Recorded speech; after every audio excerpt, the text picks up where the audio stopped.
7 figures from online courses by the age of just 22. That's exactly what my guest today has done. Stay tuned to learn exactly how. Hey out there, and welcome back to the Online Course Show. I am Jacques Hopkins, and I'm so glad to be hanging out with you here today on another episode. In today's episode, we're talking about the story of Andrew Seguin. Andrew is just 22 years old. He sells online guitar courses and recently crossed over that 7-figure mark in all-time course sales. Once again, at just the age of 22. And to celebrate, he just bought his dream car. How about that? So Andrew was actually on the show before several years ago when he was just 18 and just getting started, not long after he had started his business. And I'll share with you that episode number here at the end of this episode. So in case you want to go listen to that one next. How exactly does someone so young do so well with online courses? Let's dive into it now. What's up, Andrew? Welcome back to the Online Course Show. Good to be back. Excited to get the update, man. So we exchanged some emails before, and you mentioned that you got your dream car. I want to start with that. Yeah, so that's awesome. So I had a goal. It's been years I've wanted this car. It's called an Audi R8. I remember seeing it for the first time in the Iron Man movie. It's what he drives in there. So it was always my goal to get one of those cars, and then I just happened to get one about a week and a half ago now. So I got it a couple days before you emailed me, which is kind of funny. Has it lived up to the expectation? It's awesome, man. It's awesome. A lot of people say, save your money, don't go. I think you got to go out there and once you've made some money and spend it and enjoy it a bit. But yeah, it's awesome, man. I love it. Now, so Audi R8. Now, did you spend all of your money that you've made from courses on this thing? Hopefully, you've saved a little bit. No, of course not. Of course not. But it was one of the things I've wanted for a while. I had the ability to pay for it in cash too, which is nice. So, yeah, it's awesome. So, do you feel like you've made it now, or what? To an extent. It was fun for a bit, but then after that, you start thinking about the next thing, right? You always got to have something to chase. So that was the next thing off the list, but now I'm starting to think about new things and new goals. But it's definitely, it just feels nice to achieve those goals, right? Dude, I got to be honest with you. I think your voice has gotten deeper, right? You're now what, 22? The last time we talked, you were 18. I think at first we first started talking. Yeah, when I was 17, I think we first started talking when you were first my mentor, and then I was on the podcast when I was 18. But yeah, man, it's been a long time. Yeah, you're a grown man now. It's awesome. So catch me up on the courses, because I re-listened to our last podcast episode this morning. Episode 166 is when you were on over 3 years ago, back when you were just 18 years old. Now you're 22, and you were still at the beginning stages. You said you were making, a good month was maybe $5K a month, right? So what's been going on the past 3 years? Well, I'll tell you, because I was thinking about this last time. At the end of the last podcast, you asked me the question, like, where do you see yourself 1 year from now? And then I said at the end of that podcast, I want to be making $20,000 profit a month. And then I remember actually hitting that 1 year from that podcast day. And then I sent you a message about it a few years ago. And then from that, I was kind of there for a while. And then it just started, I went into a growth mode for a while. So it kind of went down a bit after that, built the programs. And then I started, it generates between $10,000 to $20,000 a month profit still. So it's been at that part. So you said you went into growth mode and it went down. Is that because you were spending more? And because everything you're talking about is profit, which is great. I love that. So you're talking about profit went down. Well, there was a point where it was at the beginning of last year where I only had probably about 8 programs, but I wanted to make the business something that could be something that would last long term and that would consistently make money that I wouldn't always have to work on. So I took about, probably 5 months, and I wasn't focusing on launches as much at that point, and I was just focusing on building. So I built up a catalog. I got 30 different programs now that I can cycle through with emails. And now, after that point, I brought it back up to $10,000 to $20,000 a month, and now it's been consistent there. So now I built up a catalog of programs, right? Yeah, so let's talk about how to run a successful course business with that many different programs. You're probably pretty familiar with my business model for Piano in 21 Days. I just kind of repitch the same offer over and over again until somebody decides to unsubscribe or buy from me. And Yes. that's worked pretty well. How do you do it when you've got 30 different offers? So, and that's something interesting because most of the offers that I built are for the back end. They aren't really for the front end. Most of my money probably still comes from 4 to 5 programs, but all the other ones I made were mostly for back end stuff. So yeah, that's what I found. I have all these different programs, but for my email list, I mostly cycle through about, 5 to 8 different offers. And then all the other programs I have are more back end used for the upsells and all that. So it's for people that have already bought one of the 4 or 5 programs. Exactly. Okay. Exactly. Yeah. So if someone's bought, like, let's say, because I know you have your piano in 21 days, that's more of a medium to high ticket program. I know your price point's almost $1,000. So my programs are all lower priced than that. But if someone buys one of them, I still want to be able to, pitch them more and more things. So then instead of having, I can always pitch them more programs with all the other ones I've created.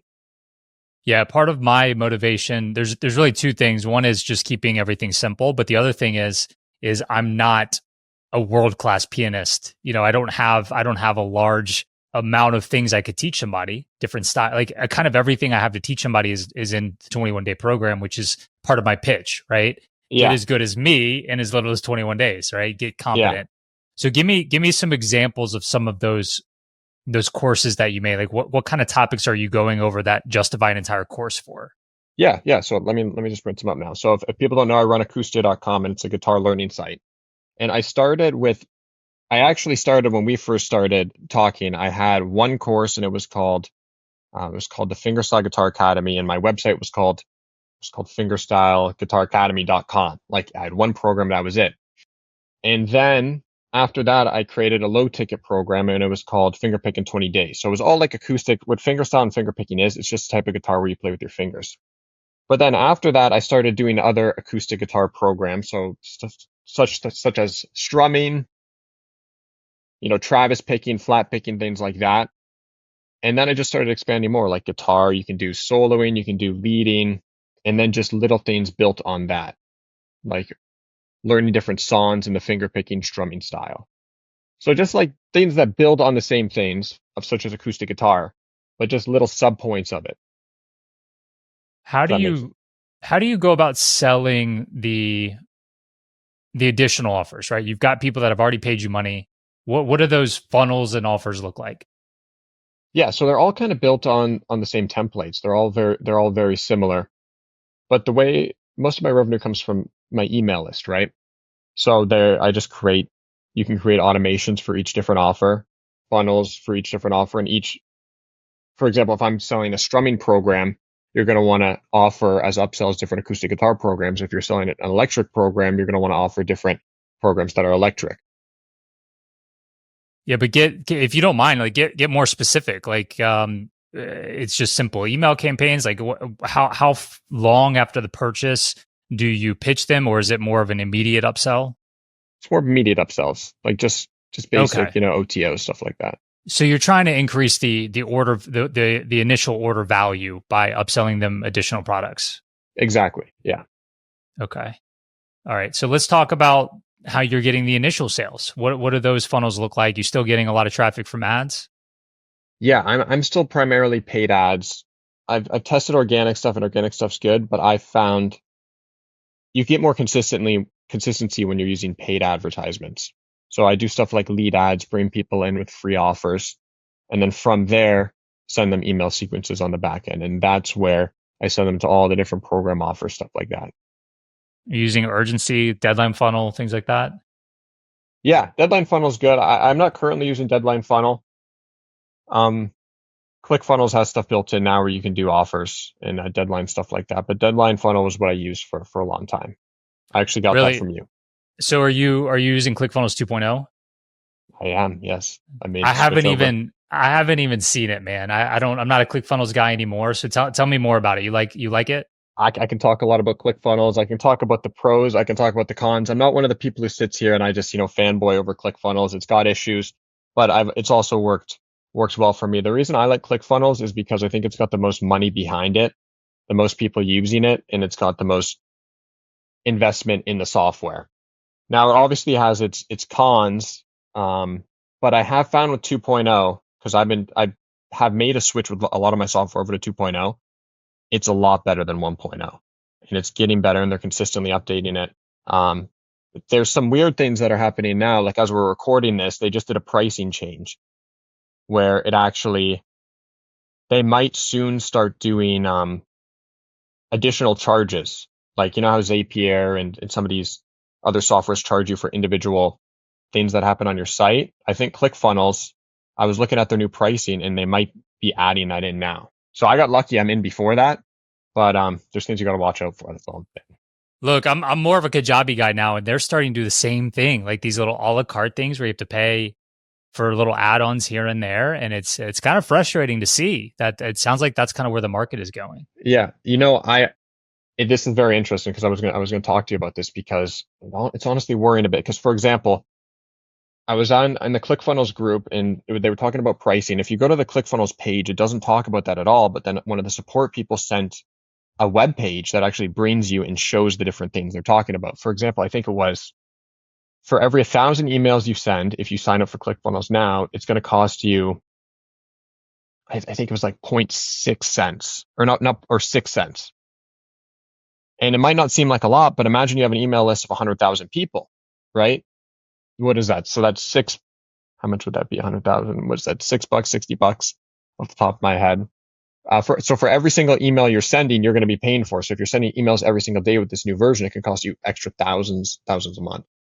So Wow. things you got to watch out for, right? And that's just with emails. Then they're charged. There's all these little charges. So I hope that they're not going to bring that to users who've been subscribed for a while. Because if you have a large email list and that's where your business is based off of, you're going to be spending a lot on those little, like you said, a la carte charges. Yeah. Well, I never used even when I was big into ClickFunnels, I never used it for emails. I'm still on Active Campaign for that. You have your whole email list and send emails through ClickFunnels. Yeah, I am now. I've done tests, and yeah, I moved over to ClickFunnels 2.0. I used Active Campaign for the longest time, but I found that ClickFunnels 2.0, it's the exact same, and it's all built in. And the thing I like about that is it's all under one roof, right? So with the workflows that are in ClickFunnels 2.0, you can easily integrate everything. Whereas when you have Active Campaign, you have to have all these integrations, and the contact isn't all in one, because in ClickFunnels 2.0, your contact is going to have all the programs therein, so you don't have to like do tagging back and forth, and it's all just a little simpler that way, I found. Yeah, as long as the email system is good. I moved over to Kajabi and their email system is not good either. So that's why I still remain on Active Campaign and let them be good at that piece. Mm-hmm. So another thing I didn't like about ClickFunnels was the course environment itself. It was very, very basic. You couldn't one of the big things was students couldn't have one login to multiple courses. Right? I imagine That was they have terrible. improved. That I was imagine absolutely that's terrible. improved. Yeah. Yeah, ClickFunnels 1.0, that was terrible, and I've done that's for a long time. I did research, and that's when I was talking about when I did a big like creative mode with Acoustia. It took me months moving everything to 2.0. But yeah, ClickFunnels 1.0, that you could only have one login, and then it would all just be a bunch of different modules. You could not have courses and all that. But with 2.0, you can customize everything, which is nice. And like I said, I'm not fanboying. I'm not going to send an affiliate link over this, but it's nice how you can customize everything completely. So now you can have separate courses, you can have customer homes, and you can actually upsell from the customer centers now. So when you have your customer center, it shows all the different programs. Underneath, you can actually upsell to other ones too, which is a pro that I found. But Kajabi is good too. Like I know when we used to talk back in the day, you were one of the big supporters of using each software that's the best at what they do. So using Kajabi, using Active Campaign, and all that. And I found that works. But with 2.0, it's been good so far. As long as they don't add this, as long as they don't do this a la carte thing with me and start charging me for each email, I'm good. You have to draw the line somewhere, right? Everything under one roof is amazing when everything works really well and it can do all the things you want to do. Mm-hmm. And that was a big draw for Kajabi. But even still, like there was no deadline funnel solution. I think I heard rumblings that they have something they're trying to integrate now. But deadline funnel has just worked for me since 2016. It just the same campaign just works. I Mm-hmm. absolutely love deadline funnel. And then the email thing, I still use Active Campaign. Yeah. And then Kajabi rolled out. I'd be curious to know if ClickFunnels 2.0 does anything with communities, because about a year ago, Kajabi rolled out their new community feature, and it was awful. It was, in my opinion, even worse than their very rudimentary community feature they had before. So for my, not for Piano in 21 Days, but for my OCG programs, I've had to pivot to yet another software for my communities, which is, I use School now for that, which is growing. It's Alex Hormozzi's, right? Yeah. So Sam Ovens started it, and Alex Hormozzi recently did a very large investment into School. Mm-hmm. Nice. Yeah. They do have a community section of ClickFunnels. I've never used it. I'm still using the Facebook group method and having people in the Facebook group, because I find that as it gets better, I'll probably move over and maybe I'll look into that School thing. But having people try to go into the community section, I find people just have such a hard time, they don't even do it. So it's easy just for me using Facebook. So whenever someone joins, they get the Facebook group, and then people are on Facebook all the time, especially with my demographic anyway. So I found that work. I think we established last time we have a similar, I guess, age demographic in our audiences. And so, to be honest with you, my Piano in 21 Days community is still on a Facebook group as well. We experimented with moving it off into like kind of having it at the same place as the course. And we just get way more engagement in the Facebook group. I don't think it's appropriate. A Facebook group is appropriate for every community, but for your audience, my audience, it sounds like it's a very similar audience. It does work pretty well. Yeah, I think we talked, but we always had the same similar audience, 40 to 50 plus, people who are more middle-aged, and they're on Facebook anyways. Like if you have a course where everyone's younger, then you should be on Facebook. And that's probably, then you'd have to do the other community aspect. But for us, yeah, I've always found Facebook as of now is the best. Obviously there's cons to it.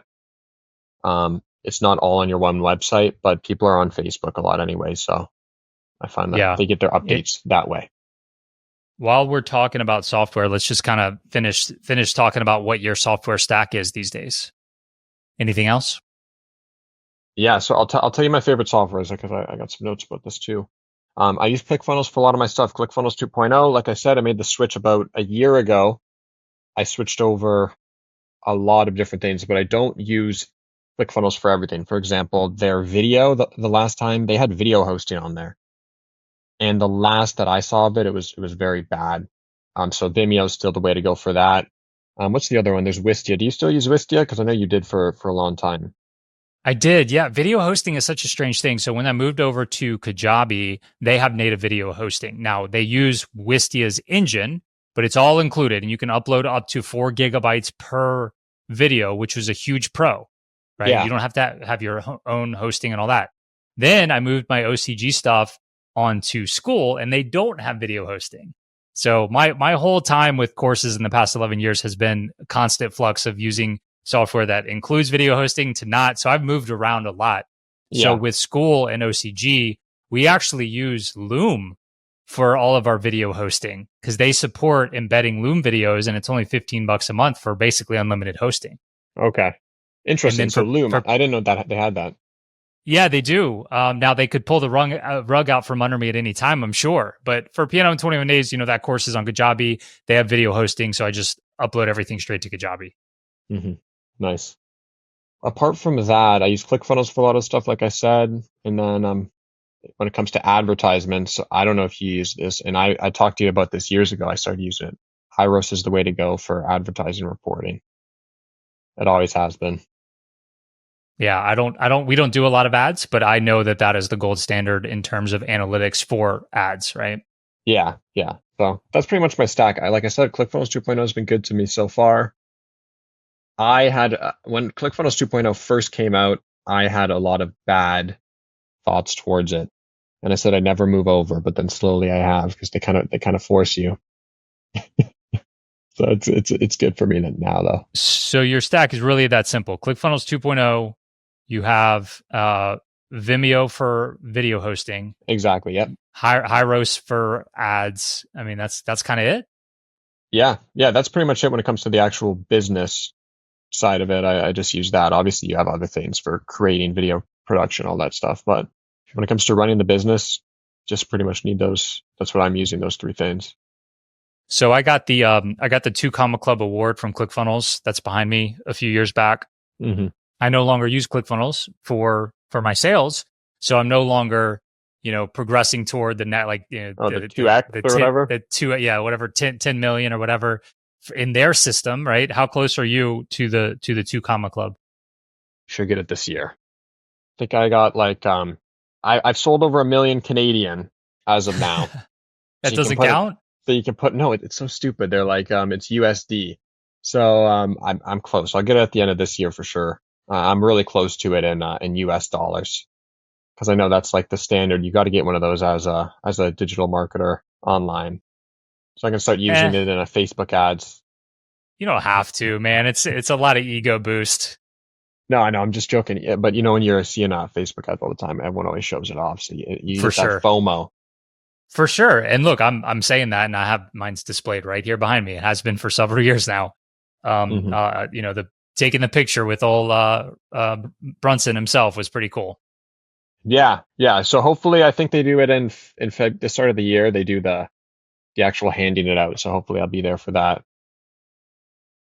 Yeah. So I'm they on so track they for it. So they mail it to you, and then when you go take the picture in person, there's just one generic one that everybody takes the picture with. I don't know if you know that. Like, you're not taking a picture with yours. I never knew that. That's the first time. Yeah. I always thought they gave it to you at the event. Nope. As soon as you qualify, they mail it out to you, and then they ask you to like record a video unboxing it. And then when you're at the conference, everybody's taking a picture with the exact same award up there. And then I had my graphic designer fix it to where it actually says my name and company Oh, on the that's picture. hilarious. That's Yeah. awesome. All right. So it sounds like you've got things pretty dialed in at this point. Like, what does the day to day look like for you in your business? So it's a lot different than the last time we were talking. When we were talking last time, I mean, the course business was my life all day, every day. I'd be working on it, sometimes 16 hours a day for the better part of 3 years, But now I got, all my programs, I got all the automations done. It really only takes me to run the parts of the business that make money, takes me about, 30 minutes a day, checking the customer support, working on the advertisements. So a couple hours a week in total to do the money things, but I spend a lot more time just thinking about it. What can I do next? What about creative things? Because there are parts of a business, even when it's automated, you still need to be thinking about the next things, thinking about staying, on top, and also thinking about, different video ads and all that stuff that you're doing. Because the advertisement game always changes. No matter what, you're always going to have to be checking, your Facebook, your Google ads, seeing how they're doing and tweaking, making changes because the game always changes. I get emails all the time from people in the guitar niche or, aspiring to be in the guitar niche saying things like, well, don't you think it's saturated at this point? Is there really room for more guitar courses? What do you think about that? And how are you differentiating yourself in such a crowded niche? I think it's the quality that Acoustia is because there's a lot, everyone tries to make a guitar course. They take their phone, they record some videos and all that stuff. But with Acoustia, we're not trying to just be, a guitar course. We're trying to be a brand. We have 30 different guitar workbooks, and with every single course, we have, professional created workbooks that go with it. So we're not, it's almost a guitar education company versus just a guitar course company at this point. It's not just like you buy it and you get some low quality stuff on your phone, which is what most guitar programs are. We've put the money into it to make everything really, really good. Like when I first started making money with it, all the money went back into the business for a long time. I didn't start taking money out until, a couple of years ago, right? So the way we differentiate ourselves is just by making everything as good as possible. Everything from the copy to the video ads. So when you say putting money into it, what does that look like? Like expensive cameras, videographers, video editors? What are you talking about? Yeah, yeah, all that stuff. So when it comes to the quality of having the best created courses we can with the camera angles, how can we make everything as good as possible? How can what's every aspect, even when I do video ads, for example, every aspect of when it comes to the captions, to the background, to the B-roll. There's some people who have successful course ads, and all it is a simple picture on Facebook ads, and then it goes to, a generic sales page, and then to a generic course and stuff like that. But that's not what we do. Do you have a team at this point? I got a couple people, but I've had the like one of the things when I talk to you is since I've been in the make money game for a long time. I've done a lot of it myself. I started a YouTube channel when I was 12, so I spent a lot of my time just editing videos, creating YouTube videos, all that. So I've been able to do a lot of it myself. It was a lot of work, but now as I go on, I am starting to work with more people and hire more contractors. But most of it up to the point of building everything. I built most of the business myself, like the sales pages, the videos, all that. You do you are like today? Are you still doing video editing yourself? I am now because there's not much that needs to get done. But yeah, no, but the thing is, the way I looked at it, um, like there was a period last year where I was creating all the new courses and there needed to be like, 14 sales videos or something like that that needed to be edited. So I was the one taking days in the studio. Like it would take me like a week to edit all these videos and I would do it myself. A lot of people say outsource, but I knew that I could do it exactly how I wanted. And I know you have a different opinion on that because you always talked about outsourcing, but I've always had a bad experience outsourcing. I remember outsourcing SEO on my first business to just someone from like a third world country for like, a couple $100 or whatever, something super cheap when it comes to SEO. And I just got the worst stuff on my site. And then I tried to outsource like graphics design and I just never had a good experience with it. So I always thought, listen, I got the time for it, or at least I did have the time for it. I'm just going to put the work in and I just did it all myself. So I pretty much built the whole business from, if you look at the website, you look at the programs, I pretty much did most of that myself. Yeah, but even going into the day to day too, like customer support, you're doing all that yourself. Yeah, there's not much customer support, so I'm doing it myself right now. It's and the thing is because I can do it, and I know I have the copy and paste points because a lot of people have the same issues, so I can easily go in there. Okay, this person has this issue, copy and paste the solution, boom, get it done, 20 minutes. That's it. Versus if I was to hire someone for customer support, then you're looking at an hour, and then they're probably going to mess up some of the issues people are having. So I found until I really get to a point where it's taking a lot of my time. It's simple. I post, I keep 100% of the profits and all that. You just haven't found the right people yet, Andrew. It's as simple as that. Maybe. Like I said, I'm trying to experiment with hiring people, and I know everyone says you got to hire, but I know I'll get to the point eventually. Especially with, like I said, I have a lot of time now, so I'm working on other things. With new companies I create, I am going to hire because you can't do everything yourself forever. But with a business like this, since I've been so involved in everything, I found it's pretty easy to do it myself. I mean, it's basically your traditional course business, right? You're not offering much support after the sale. Yeah, for all the one time I've done high ticket guitar programs and done like weekly calls with people. I'm not doing anything like that right now because I never found those to be that successful in the ways that a lot of times people don't show up, even when they're paying a lot of money for those things. So it just, I found it wasn't really worth it to do those. So I offer email support, stuff like that. I also offer the 2 one-on-one lessons like I know you do, but listen, how many people actually claim those? Wait, let's talk about that. So just for context for the listener, like I have included 2 one-on-one lessons in my top end package for Yeah. years. And at this point, I think I've done 3 of those lessons. It's wild that people don't take me up on that. Now, I certainly don't like heavily promote them inside the program. Like it's just they would have to remember that was part of the offer. And like I make it very clear this is for when you get stuck on something and you need additional help. Like I'm not just going to teach you the program on a live call. So sometimes people will like mention it and it's like, okay, really what is your issue? Let's get down to it. And a lot of times I can help them in other ways. From your tone just now, it sounds like you've experienced the same thing where people just aren't really taking you up on that. I think one. I've gotten one over probably 1,000 sales on that. We've gotten one person to claim Why do that. you think that is? I'll tell you a couple of reasons. One reason is people are just, shy in general. They just, I think, feel awkward like actually messaging you because they know you're a real person.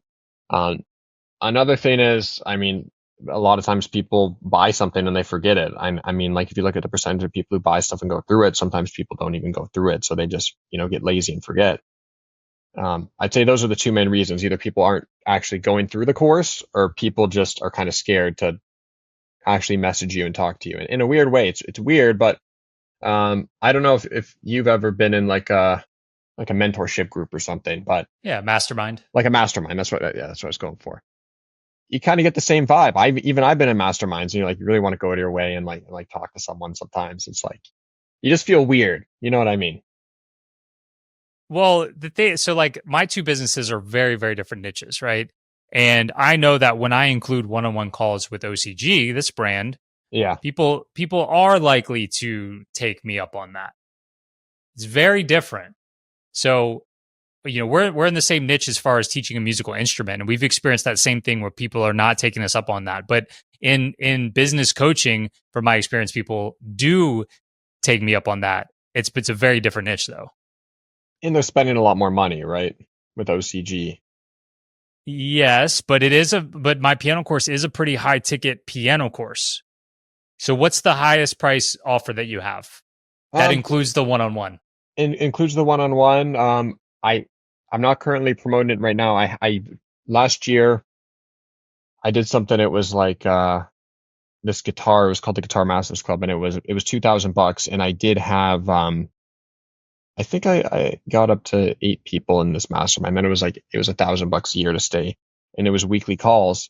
But then I had all these people like paying $1,000 a year. Sorry, $1,000 a year. And over time, it got to like one person showing up.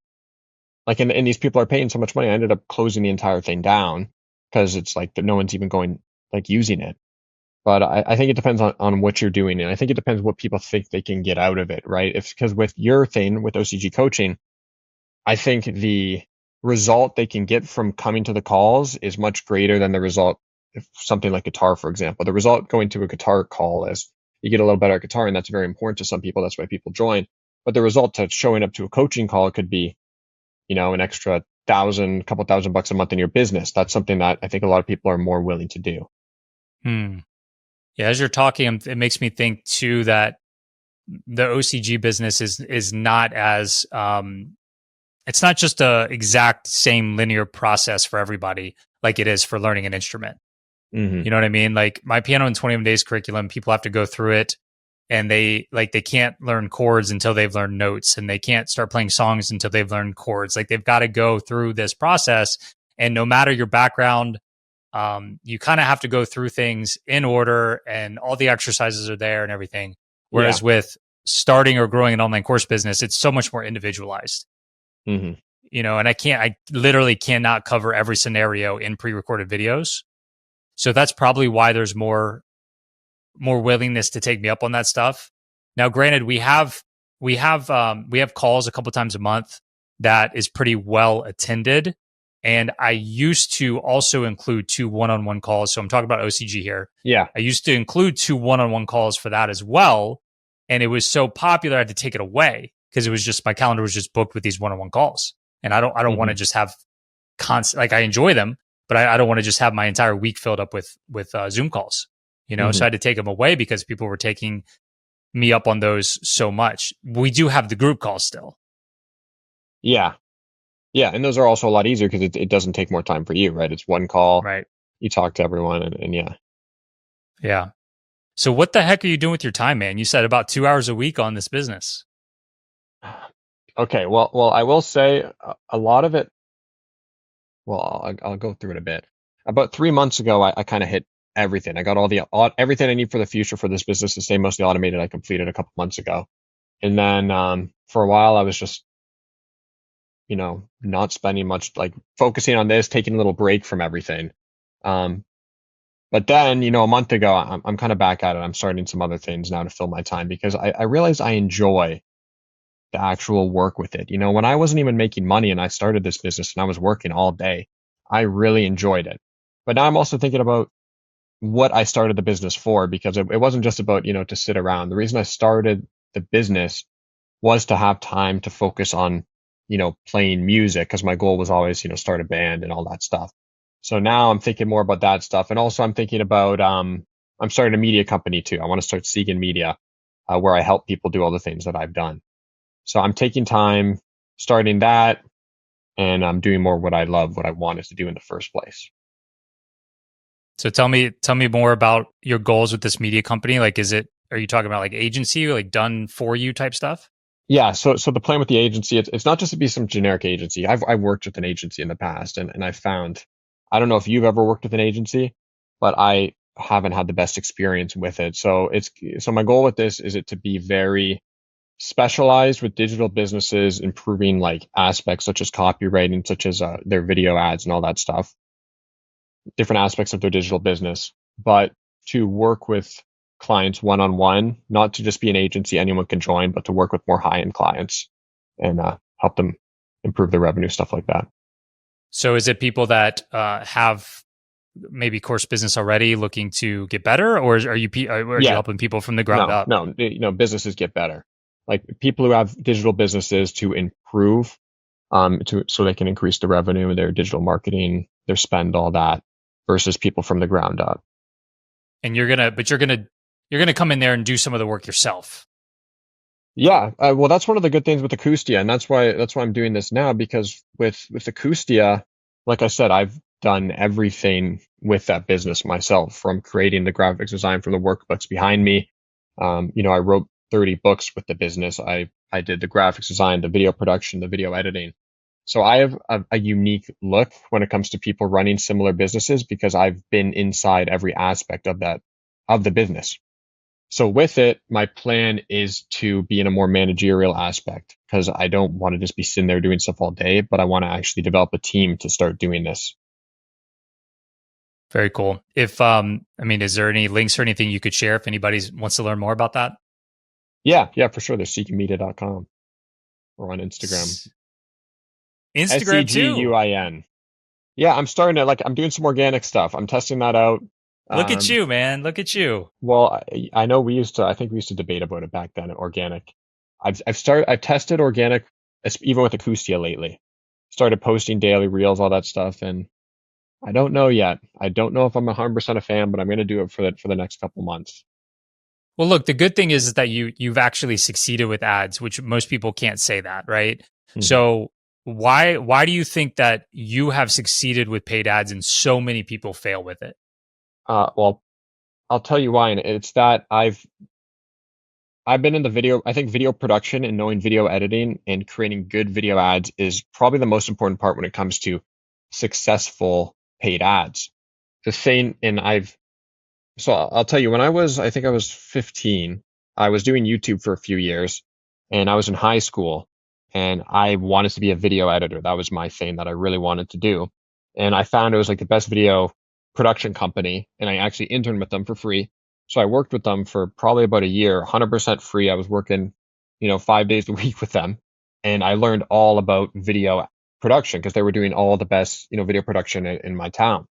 So I took those skills, and the reason I think I've been so successful with paid ads is all the skills I learned with them. I then put in all the skills I learned with, copywriting, scripting good sales videos, as well as I'm in the guitar niche. I've also been taking guitar lessons since the time I was 8. So I'm pretty skilled that way. So I pretty much I got lucky. I had all these different skills that I could put together to create good video ads. If you look at a lot of people in the guitar industry, they don't really know the video production side. They might be good guitarists, but you can't just be a good guitarist, and you can't just be good at video. If you're good at video and you're not good at guitar, then it's not going to work either. You kind of have to be good at everything. Yeah, at copy and persuasion and selling as well. Like just because you have a high quality video doesn't mean it's going to do well either, right? 100%. Yeah, 100%. All right. So next, let's talk about your brand name change, because like you said, the last time we talked, you were under a different brand name. So walk me through that thought process and how you came to the brand you are now. Okay, so yeah, I started out masterfingerstyleguitar.com. That's the name. It wasn't Fingerstyle Guitar Academy. Masterfingerstyleguitar.com, and I had one course. But then I thought, with this business, I didn't just want it to be a course. I wanted it to be something that was a brand, and that's something that could last long term even without me. So I wanted something short and that felt more like a brand. And because Master Fingerstyle Guitar, it's long, no one can remember it, and also it's tied too much like a brand, in my opinion. So I set Acoustia. You can see there. I had a couple different names that I was thinking of. I wanted Acoustia because it was like acoustic guitar. my only thing, I thought it would, when I came up with that name, I thought it was going to kind of tie me down to only acoustic courses, but it hasn't done that at all, which is nice. So it's kind of just started for Acoustia, acoustic guitar, but that's how I got the name, Acoustia. Very cool. And that it sounds like that's been part of your growth strategy over the past few years.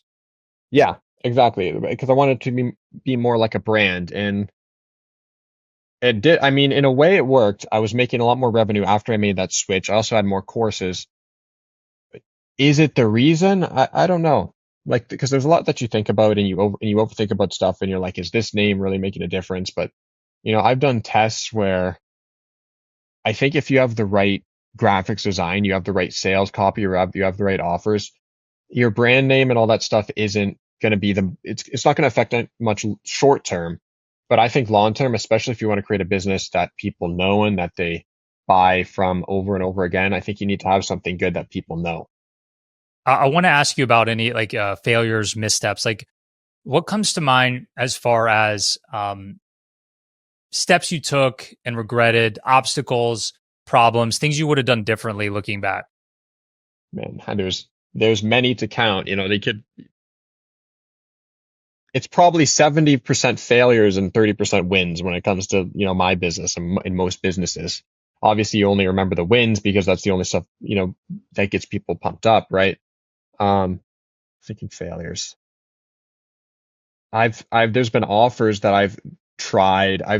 I said I've tried to partner with people before. Actually, yeah, this comes to mind. And this is really important for anyone who's especially starting to get success with online course businesses, is you need to trust yourself and do not trust those emails you get where people say they're going to partner with you and you take a small percentage of the profit.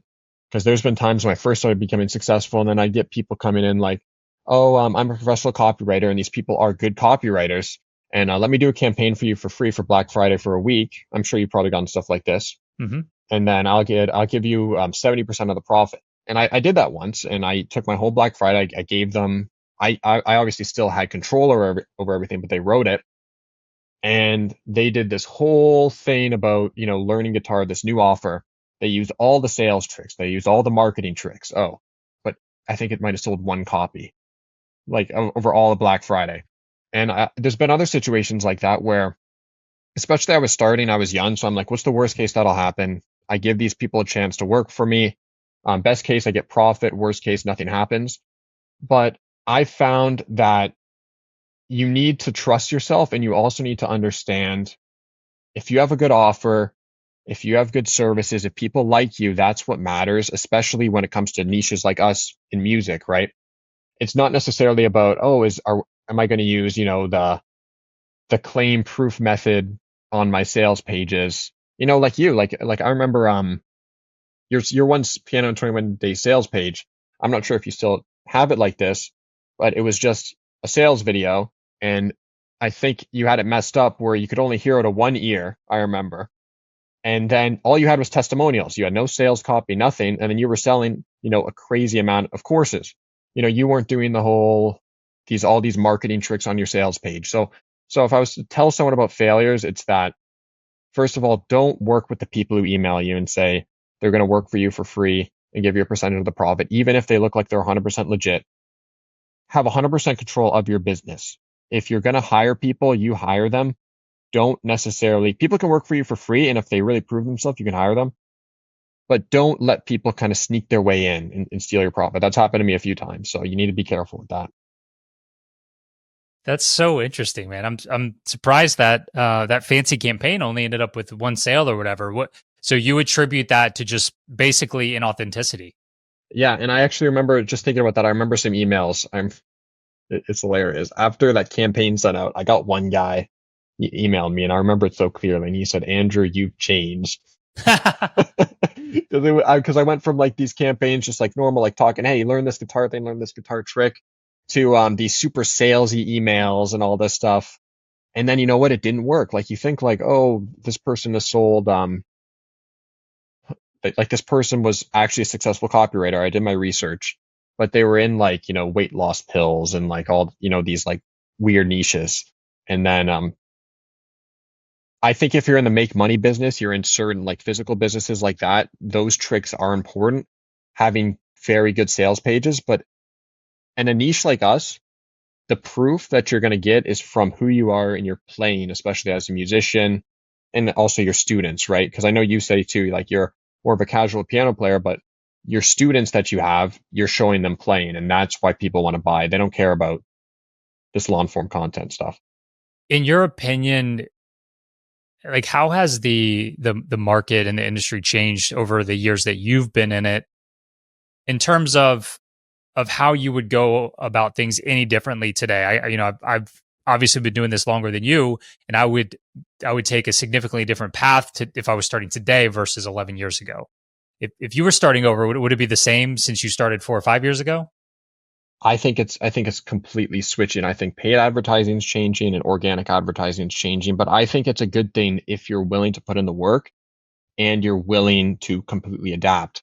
I was doing a video about this, and I was saying in Facebook ads a long time ago, there was an old age of drop shipping, and it would work with the same with digital services, where if you want to make money with paid ads, you could take an AliExpress image, put it on Facebook ads, run it to like a basic drop shipping store and make money.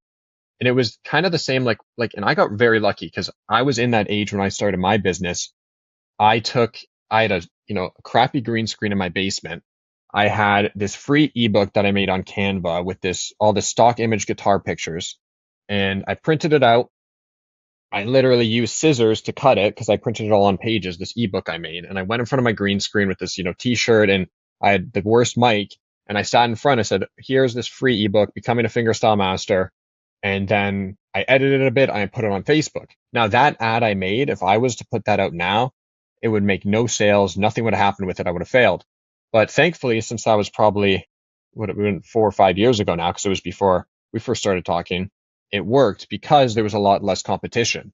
So if you're going to succeed with online courses now, especially with paid ads, I mean, you got to be studying the best ads in the industry. You got to be doing professionally created stuff, and you need to have everything on point from, your opt-in pages, your funnel pages, your copywriting, your courses, like everything. It's totally changed. And when it comes to organic, what I'll say is, I mean, actually, I'm curious what you have to say about organic, because that's kind of more your game.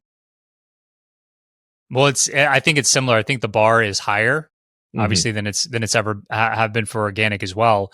And I love the illustration you gave about cutting it out like your simple green screen. Um, there was just so much less content 10, 11 years ago, even five Hmm. years ago. There's just so much less content, and now there's just so much more competition. So it's harder to stand out. And unfortunately, that means not only does our content need to stand out, but sometimes our production has to stand out as well. Hmm. And we can lose credibility in our content if our production is lame, Yeah, right? 100%. And And that's and that's where so that's right. for me, like I had the benefit of starting 11 years ago, so I didn't have the video background like you had, right? Yeah. You came into this with a big advantage because your internship and the background in video. I got to learn it the hard way over the years, and so now I have a full-time video editor on my team. I love outsourcing, you know that, Yeah. right? So I can record high quality video and then hand it off and get it highly produced and all that. The problem is, what about somebody who's starting in 2024 that didn't have a video internship, that hasn't been doing this for 11 years? Like, how do they get started in a market like this today? It's very difficult, and it's also very easy, like I said, to um get screwed over in many ways. And like I said, with the agency that I'm starting, I'm not working with new people. Like it's going to be people who are already successful. But what a lot of people do, especially if they're starting, they'll go to an agency and they'll pay them, a shit ton of money, and then they'll lose it all because it's not just about, your ads. So they'll go into an agency thinking that the problem is their advertisements, but really the problem is they don't have the videos and all that stuff. So they'll have to pay, a video production company. And a lot of people, it's difficult because they don't have money to do that, especially if they're like in a situation I was. If I didn't know how to do the videos and I didn't know how to do everything, I wouldn't have been successful because I had zero money when I started. I had negative money when I started because I was in student debt. So I got lucky that I knew how to do everything myself. So it's difficult where you're gonna have to, if you're starting, you got to go out there and you got to learn yourself. And It's not easy. It's not like I can give a bright answer, like a sunshine and rainbow answer. It's not easy.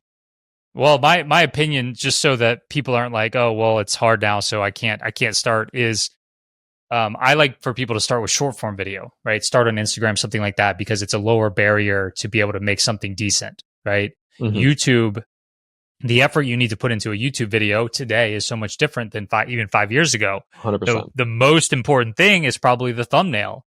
Hmm. And that, I mean, you can use tools like Canva, but even that, your thumbnail will start to look like everybody else's thumbnail. And so I think the solution is to start small and start slow with short form video and try to get traction with that. I'm not saying don't do YouTube, don't do longer form content, but get your feet wet with the short form stuff because it's a lower barrier to entry. Yeah. And just on that in a way, and one of the things about today is that although it's more difficult, more people, anyone can do it. Because if you have the right, if you have the right organic marketing, you have the right paid advertising, it's easier now to compete with the big dogs. Because before, when it came to YouTube, I feel like there was a lot more of, your tagging and especially with paid, like Facebook ads now, it all pretty much has to do with your creative. Before, you would have to test your targeting, you'd have to test, your placements. But now with Facebook advertising, it's pretty much all automated besides your creative. There's something called Advantage Plus now, which you don't even do your targeting, you don't even do your interests.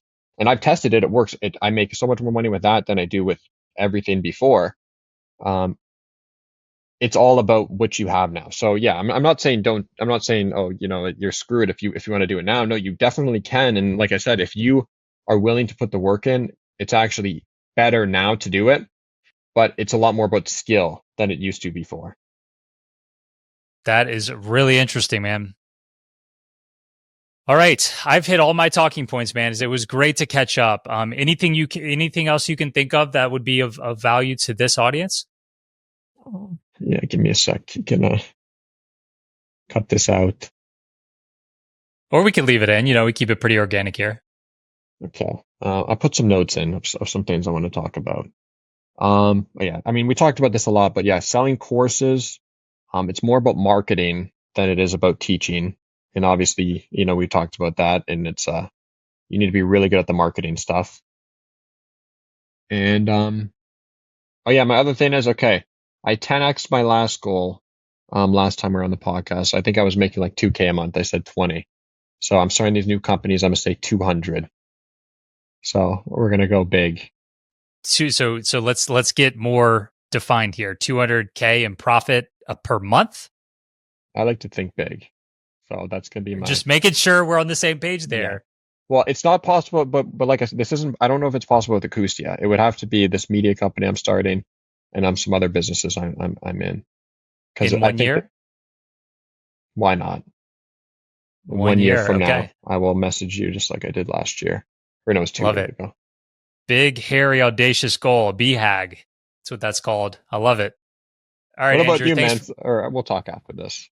No, we can close it up with what you were going to say. Oh no, I was going to say, what about you, man? What are your goals with Piano in 21 days? I know you talk about it on the podcast, but dude, I just don't enjoy teaching very much anymore. Fortunately, I re-recorded my course for the 6th time about 3 years ago, and it's by far the best it's ever been. So I'm very confident in that asset that I have of the course and the offer and everything. So it continues to just go along, and fortunately, I have a good team behind it as well, to where I don't have to do anything with it. Okay. I would be open to selling it one day, possibly. But I don't have any massive like growth plans because I just enjoy the OCG business so much more. Okay. And just on that, there's a question with that because I'm curious about this as well. If I ever sold my business, how are you thinking about it being so attached to your personal brand and selling it? That is a challenge, right? That is a challenge. I think that if you can show that it runs without you, that helps.